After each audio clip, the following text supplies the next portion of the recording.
Hello दोस्तों, नमस्कार। आप सभी का मेरे YouTube channel best education tutorial में स्वागत है।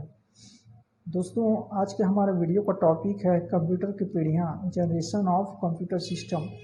वे कौन कौन सी पीढ़ियाँ हैं जो कंप्यूटर की पीढ़ियाँ कहलाती है या जनरेशन कहलाती है। वे कौन कौन सी पीढ़ियाँ हैं, अर्थात वे कौन कौन से जनरेशन है जो कंप्यूटर का पीढ़ी कहलाता है, जो कि प्रथम पीढ़ी से लेकर पंचम पीढ़ी तक है, जिसमें कंप्यूटर सिस्टम में विभिन्न प्रकार के बदलाव किए गए हैं और प्रत्येक पीढ़ी में कंप्यूटर जो है वह अपडेट होकर हर बार उसका स्पीड के साथ साथ उसका जो परफॉर्मेंस है वो इंक्रीज होता गया।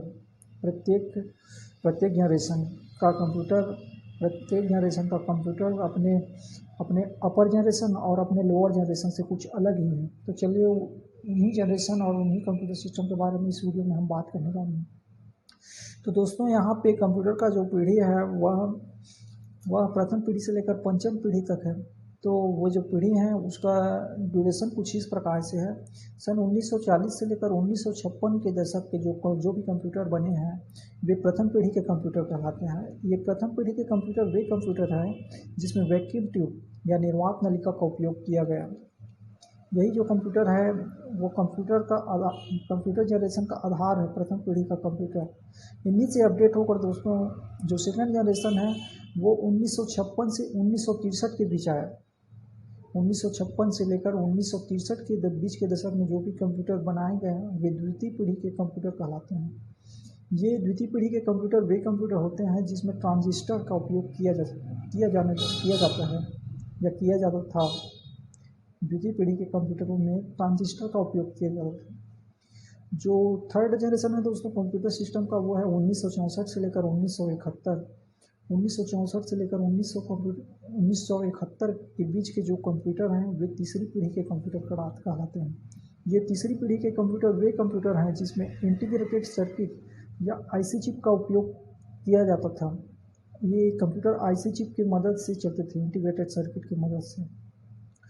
जो अगला कंप्यूटर का पीढ़ी है दोस्तों वो है कंप्यूटर की चौथी पीढ़ी है। चौथी पीढ़ी जिसका शुरुआत हुआ था 1972 से लेकर 1989 के बीच। चौथी पीढ़ी जो है वो 1972 से लेकर 1989 के बीच का है। इसमें माइक्रो प्रोसेसर का यूज़ किया जाता है, माइक्रो प्रोसेसर। और जो अगला पीढ़ी है दोस्तों कंप्यूटर सिस्टम का वो है कंप्यूटर की पाँचवीं पीढ़ी, जो कि 1989 से लेकर अब तक का कंप्यूटर है। 1989 से लेकर अब तक का कंप्यूटर सिस्टम का ये पंचम पीढ़ी कहलाता है। ये पांचम पीढ़ी जो है वो कृत्रिम बुद्धि अर्थात आर्टिफिशियल इंटेलिजेंस अर्थात कृत्रिम बुद्धि के लिए जाना जाता है। इसमें कृत्रिम बुद्धि का उपयोग किया जाता है। इन्हीं पीढ़ी के कंप्यूटर के बारे में आइए अब विस्तार से जानते हैं दोस्तों। कंप्यूटर की पहली पीढ़ी, प्रथम पीढ़ी of computer, first generation of computer. Computer की प्रथम पीढ़ी की शुरुआत सन 1940 से लेकर 1945 के बीच माना जाता है। पहली पीढ़ी के कंप्यूटरों में वैक्यूम ट्यूब या निर्वात नलिका का उपयोग किया गया था। ये कंप्यूटर बहुत बड़े आकार में होते थे और उन पर प्रोग्राम लिखना लगभग बहुत कठिन होता था। इस पीढ़ी के कंप्यूटर के कुछ उदाहरण हैं दोस्तों, जैसे एनिएक, एडवेक, एडसेक, यूनिवेक।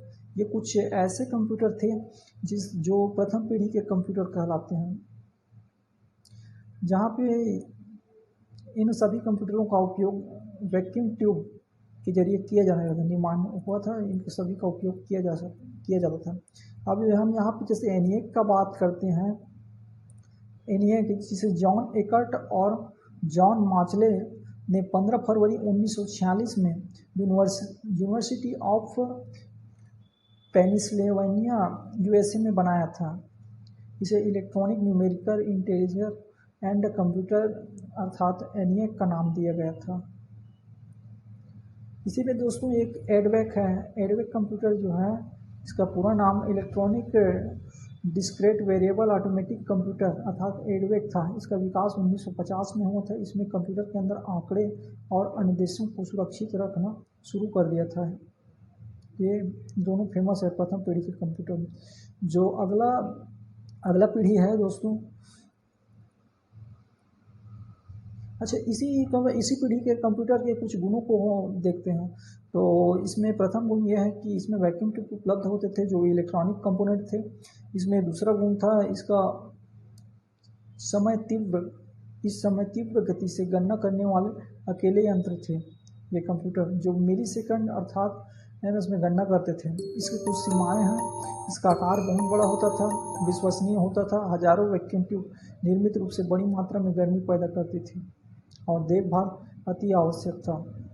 अब दोस्तों चलिए अब चलते हैं कंप्यूटर की दूसरी पीढ़ी की ओर। तो दोस्तों कंप्यूटर की दूसरी पीढ़ी की शुरुआत माना जाता है 1956 से 1963 के बीच। 1956 से लेकर 1963 के बीच का जो कंप्यूटर है वो कंप्यूटर का दूसरा पीढ़ी कहलाते हैं। इस पीढ़ी के कंप्यूटर में ट्रांजिस्टर का उपयोग किया जाता था।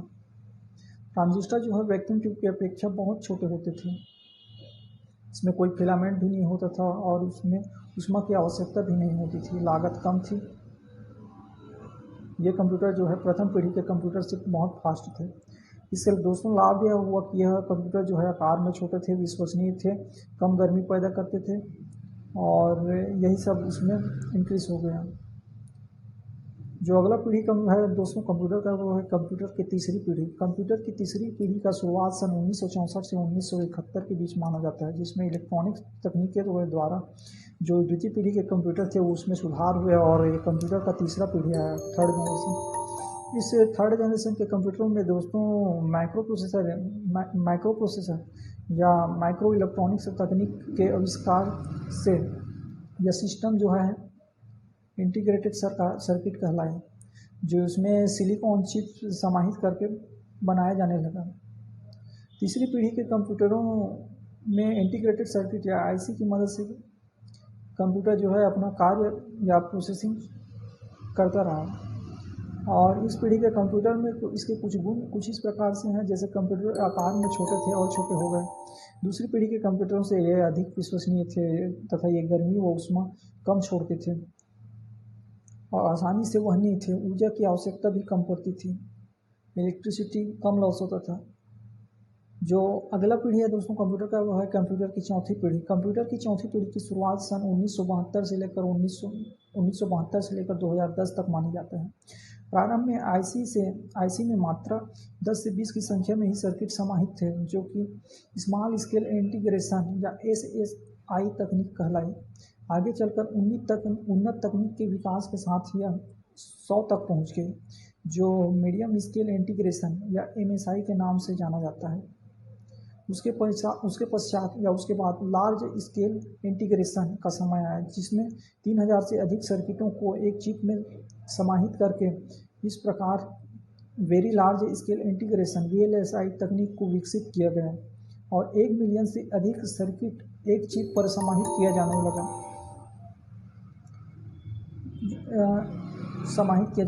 इसी के साथ एलएसआई लार्ज स्केल इंटीग्रेशन तकनीक ने छोटे किंतु अधिक क्षमता वाले कंप्यूटरों का विकास को संभव बनाया।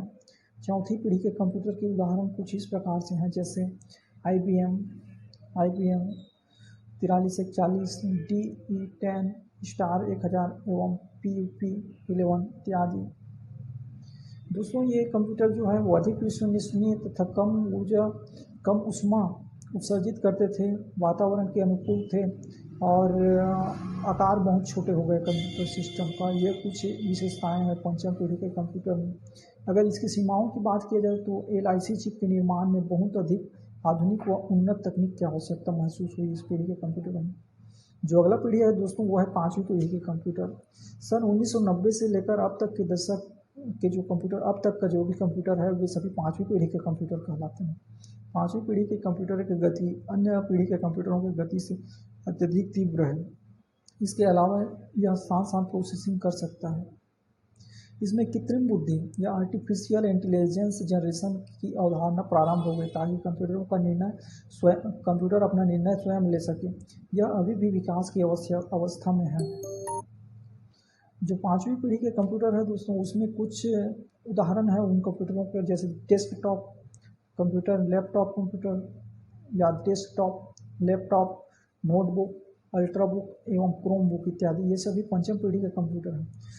इस पीढ़ी के कंप्यूटरों के कुछ लाभ हैं, जैसे आकारों और अनूठी विशेषताओं में उपलब्ध हैं, जिसका जो विभिन्न आकारों और अनूठी विशेषताओं के साथ उपलब्ध हैं।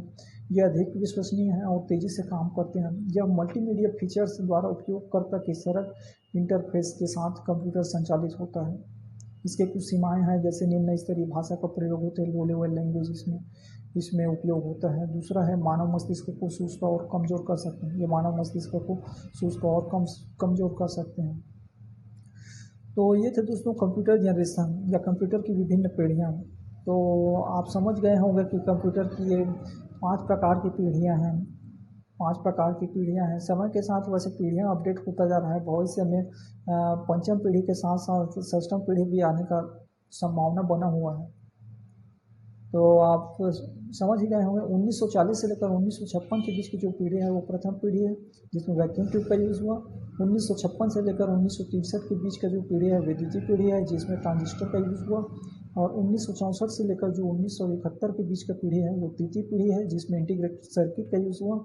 और 1972 से लेकर 1989 तक का जो पीढ़ी है वो कंप्यूटर का चौथा पीढ़ी है, जिसमें माइक्रो प्रोसेसर का यूज़ हुआ। और 1989 से लेकर अब तक का जो पीढ़ी है दोस्तों वो कंप्यूटर का पाँचवीं पीढ़ी है, जिसमें कृत्रिम बुद्धि या आर्टिफिशियल एजेंट का यूज़ हुआ। ये थे कंप्यूटर की पीढ़ियाँ। तो दोस्तों आज हमारा ये वीडियो आपको कैसे लगा ये हमें आप कमेंट करके ज़रूर बताइए।